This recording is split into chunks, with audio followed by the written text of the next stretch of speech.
ગુજરાત વિધાનસભાની 2027ની ચૂંટણીને લઈ પૂર્વ મુખ્યમંત્રી શંકરસિંહ વાઘેલા, છોટુ વસાવાને મહેશ વસાવા એક મંચ ઉપર આવ્યા હતા। ભરૂચ જિલ્લાના વાલિયાના ચંદેરિયા ખાતે સંકલન બેઠકનું આયોજન કરાયું હતું, જેમાં પૂર્વ મુખ્યમંત્રી શંકરસિંહ વાઘેલા અને પૂર્વ ધારાસભ્ય મહેશ વસાવા સાથે છોટુ વસાવાનું પરિવાર ઉપસ્થિત રહ્યું હતું। બેઠકમાં નાદુરુસ્ત તબિયતના કારણે છોટુ વસાવા હાજર રહ્યા નહોતા। બેઠકમાં વિશાળ સંખ્યામાં ઉપસ્થિત જનમેદની વચ્ચે પૂર્વ મુખ્યમંત્રી શંકરસિંહ વાઘેલા અને મહેશ વસાવાએ જય જોહર હેઠળ અલગ ભિલિસ્તાનની માંગ કરી હતી। સાથે જ ગુજરાતમાં દારૂબંધી દૂર કરવામાં આવે તો ગુજરાતને લાખો કરોડો રૂપિયાની આવક થઈ શકે, જેના થકી રાજ્યમાં મફત શિક્ષણ અને આરોગ્યની સેવાઓ પૂરી પાડી શકાયનો મત વ્યક્ત કરાયો હતો। ગુજરાત સાથે મહારાષ્ટ્ર, મધ્યપ્રદેશ અને રાજસ્થાનના આદિવાસી સમાજને ચૂંટણી ટાણે સરકારને અલગ ભિલિસ્તાન બનાવવા આહવાન કરવામાં આવ્યું હતું। જ્યારે ચૈતર વસાવાને થયેલી સજા અને એક બાદ એક કાનૂની ગતિવિધિઓમાં ભાજપ સરકારે મશીનરીનો ઉપયોગ કરી રાજકીય રીતે ખોટા કેસમાં ફસાવી દીધા હોવાનો મત વ્યક્ત કરાયો હતો। હવે છોટુ વસાવા, મહેશ વસાવા અને પૂર્વ મુખ્યમંત્રી શંકરસિંહ બાપુએ 2027ની ગુજરાતની ચૂંટણી દારૂ મુક્તિ, અલગ ભિલિસ્તાન, મફત શિક્ષણ, આરોગ્ય, રોજગારી સહિતના મુદ્દે લડે તે માટે આગામી સમયમાં વ્યૂહરચના ઘડે તેવા સમીકરણોની પુષ્ટિ આ બેઠક થકી આપી હતી। એ ભાજપ વાળાનું આવું પ્રેશર એ જરા દેખાય એવું હોય છે કે દેખાઈ આવે છે। જે તમે જે હાવ એવું લાગતું હોય તમે આ વધારે પડતું, જેમ બંગાળના ઇલેક્શનમાં વધારે પડતું દેખાઈ આવ્યું, એમ તમે એને જે કંઈ બોલ્યા હોય એના રસ્તા ગણાશે, પણ ગણતરી કરીને તમે 7 વર્ષનું તમે કરો, એના પ્લસ માઇનસ પોઈન્ટ હોઈ શકે, એની ભાષાનો વિવાદ હોય, બધું હોઈ શકે, પરંતુ તમે આ ધંધો કરો એ બરાબર નહીં। કોઈ પણ સમાજને પીસી નાખવા માટે એ કે તમારી સામે બોલે છે, સરકારની સામે ટીકા કરી, ટીકા કરે તો જન્મસિદ્ધ અધિકાર છે। સરકારની સામે ટીકા કરાય બોલાય એ બોલવામાં તમે તમારો તંત્રનો દુરુપયોગ એટલું કરો, જ્યુડિશરીનો, એ કોર્ટનો દુરુપયોગ, પોલીસ ખાતાનો દુરુપયોગ, તંત્રનો દુરુપયોગ આ ન કરાય, વધારે પડતું છે। એડમિનિસ્ટ્રેશન જેટલું ડિવાઇડેડ હોય, ડિસેન્ટ્રલાઇઝ એડમિનિસ્ટ્રેશન, ડિસેન્ટ્રલાઇઝ ઇકોનોમી એ સરકાર માટે, સમાજ માટે સારું।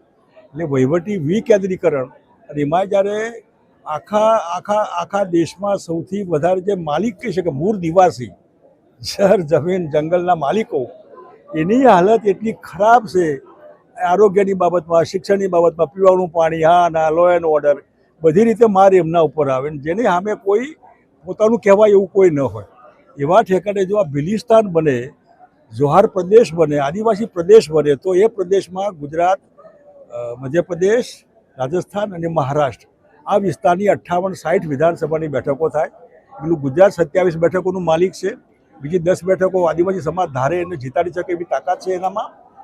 ગુજરાતના માજી મુખ્યમંત્રી શ્રી શંકરસિંહ વાઘેલા બાપુ એમને આજની અધ્યક્ષસ્થાનમાં સંકલનની મિટિંગ વ્હાઇટ હાઉસ ચંદેરિયા ખાતે રાખેલી।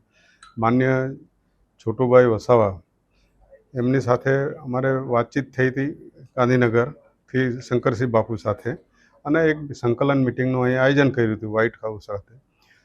છોટુભાઈ વસાવાની સાહેબની તબિયત નાતંદુરસ્તને કારણે એ આજે પોતે હાજર નથી રહી શક્યા, પણ આ આખા ગુજરાતની અંદરથી જે યુવા લોકોને આજે બોલાવવામાં આવ્યા હતા, એની અંદર ઘણા બધા મુદ્દાઓ હતા। માજી મુખ્યમંત્રીશ્રીએ પોતાના ભાષણમાં અને ઇન્ટરવ્યૂમાં પણ એમાં કીધું છે।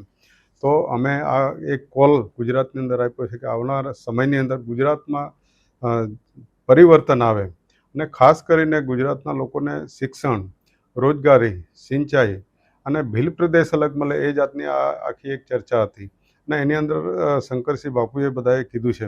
પણ ખાસ તો આજનો જે પ્રોગ્રામ હતો એટલો મતલબ યુવાનોને ઉત્સાહ અમે સોશિયલ મીડિયા પર મૂકેલા હતા, એના સોશિયલ મીડિયા પ્લેટફોર્મ પર અમારા મુદ્દાઓ મૂક્યા હતા, અને એને વાંચીને આજે યુવાનો સ્વયંભૂ બધા આવ્યા છે।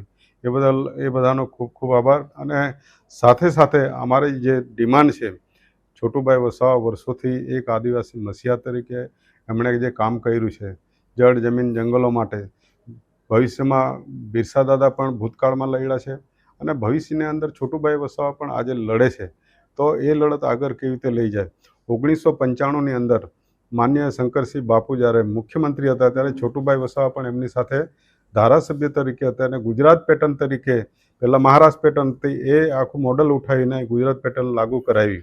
શંકરસિંહ બાબુએ 1997ની અંદર લાગુ કરી અને સમગ્ર ગુજરાતની અંદર અત્યારે કરોડો રૂપિયાનું 15,000 કરોડ રૂપિયાનું ટ્રાઇબલનું બજેટ આટલા વર્ષોથી આવે છે અને દરેક પંચાયતોને, દરેક તાલુકા પંચાયત, જિલ્લા પંચાયત, ગ્રામ પંચાયતોને મળે છે અને એનાથી ઘણો આજે વિકાસ થાય છે અને એ લડતને આગળ લઈ જાય. શિડ્યુલ 5, શિડ્યુલ 6, પૈસા 1 અને આવનારા સમયની અંદર રૂઢિગત ગ્રામ સભાઓ મારફતે પણ જે ટ્રાઇબલની અંદર જે ખનિજોની જે લૂંટ ચાલી રહી છે, ખનિજો હોય, પાણી હોય, જંગલ હોય, રેતી હોય, પથ્થર હોય, સિલિકા હોય, એ ટ્રાઇબલને કોઈ એ પોતે માલિક છે, આદિવાસી માલિક હોવા છતાં બી આજે એનું ખનિજ બીજા લોકો લૂંટીને લઈ જાય છે. આજે આ લોકો એની અંદર મજૂરી કરે છે.